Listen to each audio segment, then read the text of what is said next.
supaya hasilnya bagus, pertama adalah pemilihan tepung.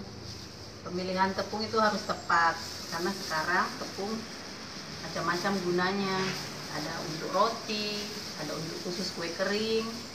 Jadi kalau memakai tepung untuk kue kering itu hasilnya lebih bagus. Terus dalam membuat kue kering itu harus diperhatikan cara mengocok. Jangan sampai adonan atau mentega yang kita kocok itu sampai mengembang. Cukup mengaduk secara rata saja. Ini kan aduk adonan banyak. Kalau kue kering itu mesti cara bakarnya juga nanti diperhatikan, jangan sampai gosong. Terutama kalau habis bakar kue, diusahakan jangan memakai koran, karena takut tinta koran meleleh ke dalam kue, jadi bisa mempengaruhi rasa juga.